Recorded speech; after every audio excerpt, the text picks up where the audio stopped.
Olá, galera, eu sou a Cristina Maia e vocês estão no canal Vamos Ver. Devido a tudo isso que estamos passando em relação ao Brasil, à economia, ao nosso bolso, à insegurança, à incerteza, e convidei aqui um economista brasileiro que já já ele vai falar com vocês e esclarecer muita coisa que eu tenho certeza que é a dúvida dos nossos seguidores. Vamos ver!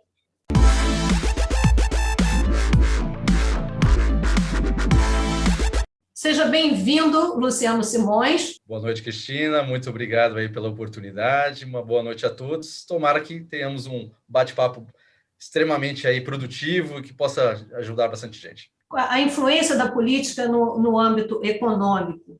Atualmente, você com os olhos de um economista, isso daí está favorável a esse ambiente? Como é que é isso? Política, ela de fato acaba mexendo muito com o mercado financeiro.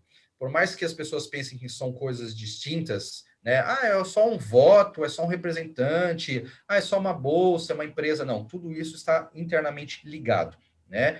Então, de uma forma bem pedagógica, o que eu quero mostrar para vocês. Aqui no Brasil, né, focando um pouquinho mais aí, até para vocês entenderem as complexidades de situações, como que o governo, né, gera renda para ele mesmo. Duas situações técnicas. Ou ele emite o que a gente chama de títulos públicos, que daqui a pouquinho a gente fala, que é a modalidade do chamado tesouro direto. Então, ele emite um título, o investidor, pessoa física, vai lá e fala, bom, o governo me garante, então eu vou pegar meu dinheirinho, dá para o governo me devolve daqui a uns anos. Então, ele tem essa fonte. E a segunda fonte, naturalmente, os impostos. Quando a gente fala de impostos, a gente está aumentando, né? Se for aumentar o imposto, a gente está aumentando qualquer preço de qualquer coisa.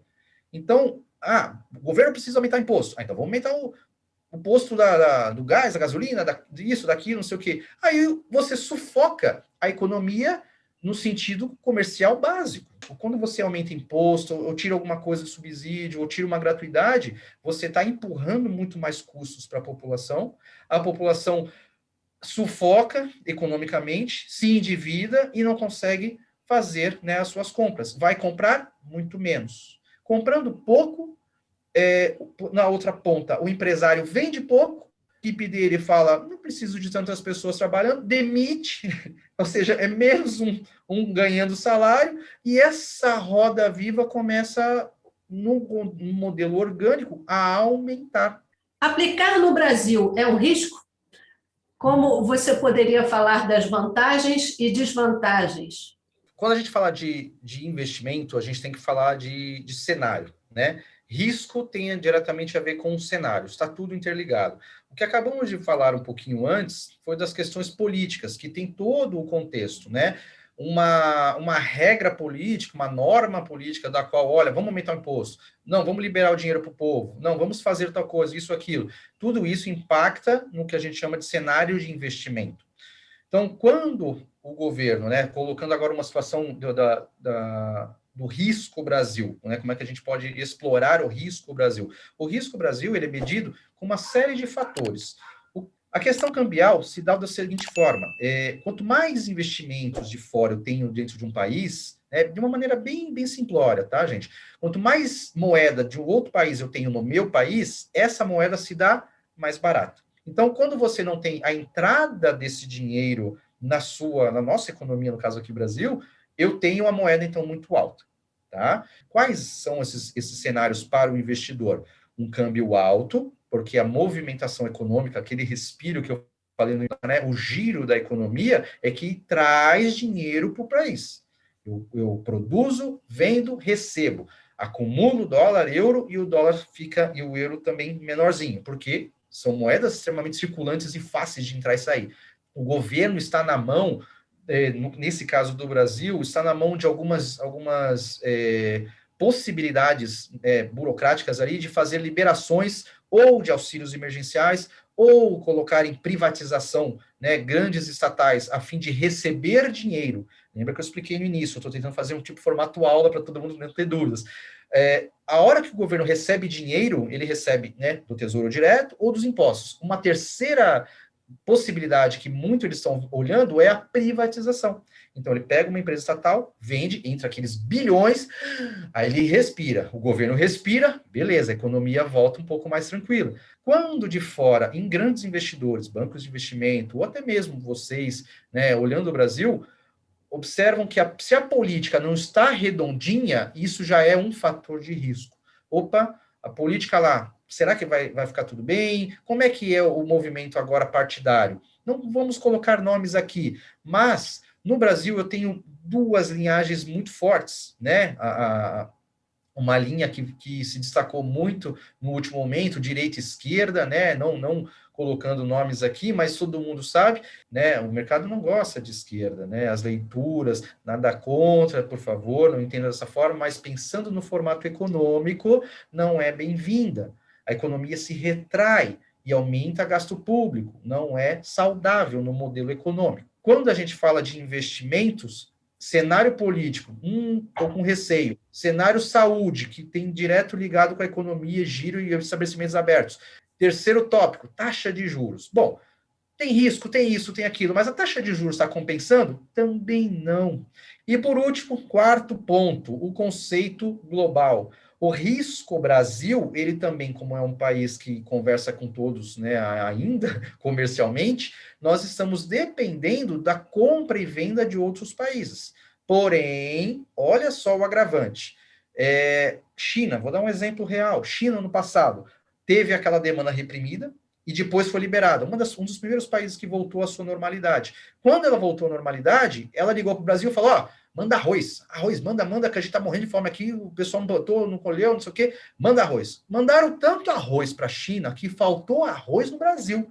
E aí o que acontece? Oferta e demanda. O preço do nosso arroz explodiu.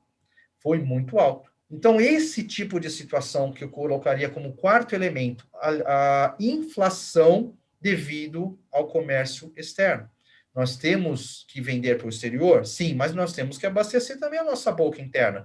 Quando nós deixamos de abastecer a população internamente, o nosso preço dos produtos em geral sobe, ou pelo custo, ou por excesso de demanda, ou seja, você mandou embora aquele produto, não sobrou quase nada aqui. Eu fiz recentemente um estudo até da carne, a carne do Brasil está caríssima, por quê? Porque a gente está exportando muito boi, carne, né, de maneira geral, então ele acaba sendo levado para fora e não tem, né, para a demanda interna. E o pouco que sobra, o preço sobe. Então, olha os agravantes para a gente pensar em cenário risco Brasil. Vamos falar agora, então, do pé de meia. O que você sugere de aplicações com rentabilidade no Brasil ou no exterior? Nós temos, pelo menos aqui no Brasil, o conceito primário de investidor. 3 perfis. Veja qual você se encaixa. O perfil, né, extremamente conservador, moderado e agressivo. Vamos aos exemplos. Conservador é aquele velho perfilzão da poupança. Seja ela quanto for, ele não arreda o pé dali. No máximo, ele tiraria para comprar um imóvel e deixar alugado. Pronto. É aquela pessoa bem pé no chão que nem liga muito para juros. Ele só não quer perder. Esse é o extremamente conservador. O moderado é aquele que começa a gostar um pouquinho do risco, né? Mas de uma forma bem, né, precavida. Não ainda indo para o Bitcoin, mas ele é um perfil que fala, bom, saindo da poupança que não está dando nada, eu vou pôr o pezinho na renda fixa. O que é uma renda fixa? Hoje no Brasil, e aí, né, na Europa existe também, isso é uma modalidade bancária muito utilizada, nós temos os chamados fundos de investimento. Então, você imagina o seguinte, o que é um fundo? O banco coloca à disposição todos os depósitos, né, a determinado valor mínimo, mas ele coloca uma regrinha, fala, ó, no mínimo 100 euros, 500 euros, 10 mil euros, para cada tipo de fundo. Então, essa pessoa vai lá e deposita nesse banco. Esse banco capta todo esse dinheiro, separa uma equipe de gestores, e esses gestores vão, com esses milhões, vão, então, fazer as suas operações no mercado, buscando uma chamada rentabilidade de maneira um pouco mais tranquila. A maioria das vezes, títulos públicos, né, de outros países e tudo mais. Isso, basicamente, é o que todos, né, os bancos acabam fazendo na modalidade renda fixa. Isso, hoje, no Brasil, ainda, né, funciona? Sim, mas também não paga grande coisa. Por quê? Aquela última coisa que eu falei no último bloco. A nossa taxa de juros está muito pouquinha. Taxa de juros, ela remunera os títulos. Se os títulos recebem 2% ao ano, não posso também esperar muito, né, desse tipo. Dentro do moderado, o que, que ele pode dar um pouquinho ali para dar um gostinho? Qual é o tempero do moderado? Ele vai experimentar o chamado fundo de ações. Ele não compra ação direto.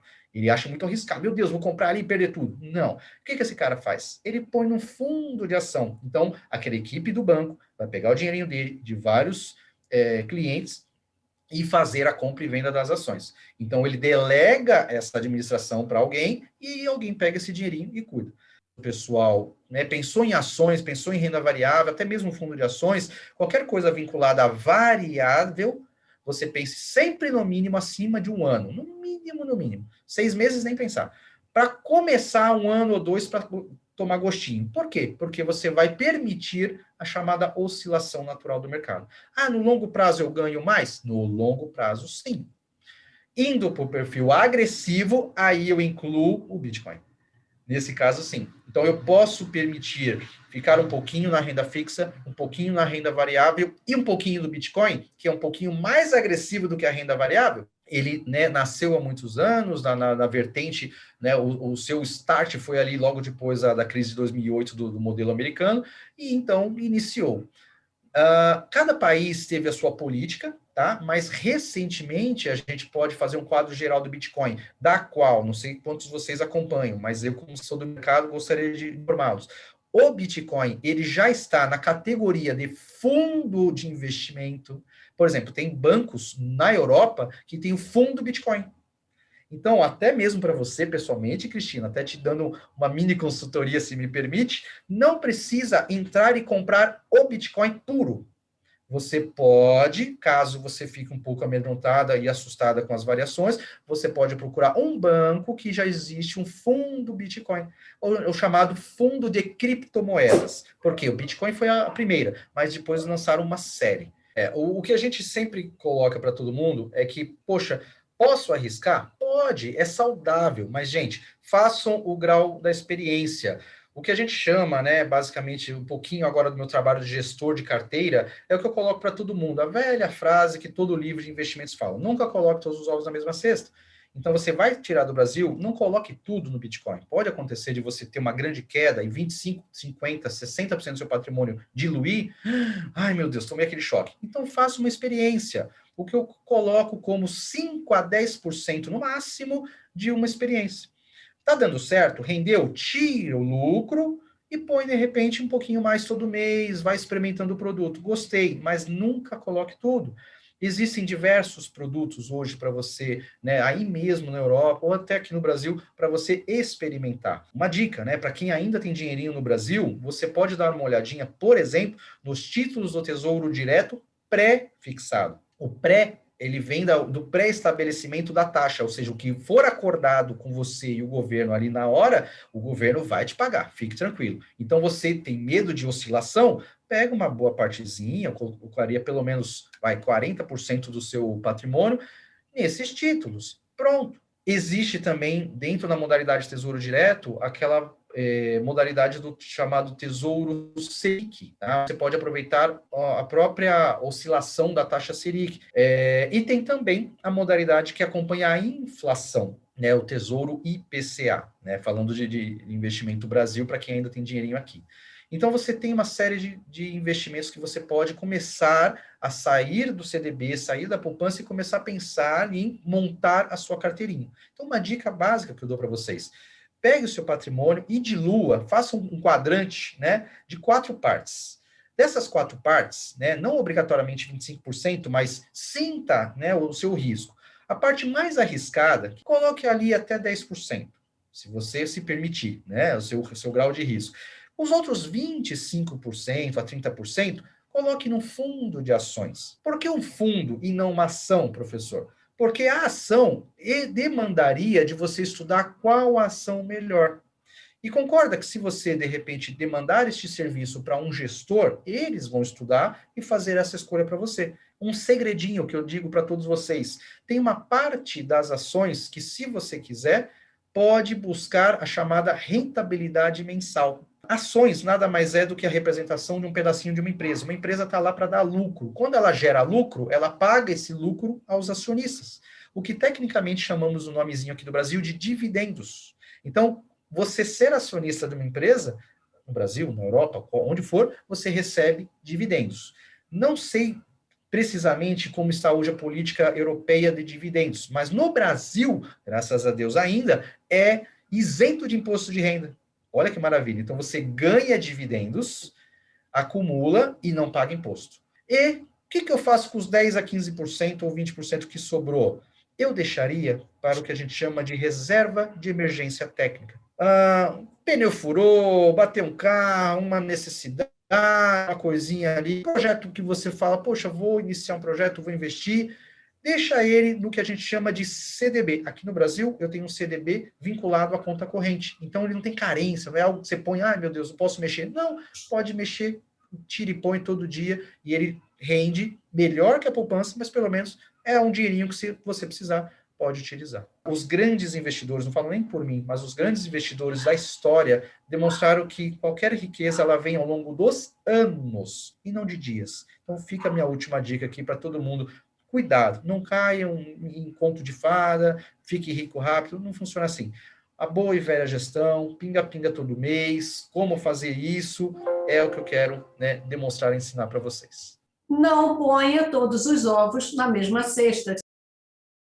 E muito obrigado, né, a equipe toda do canal, com certeza. Muito obrigada.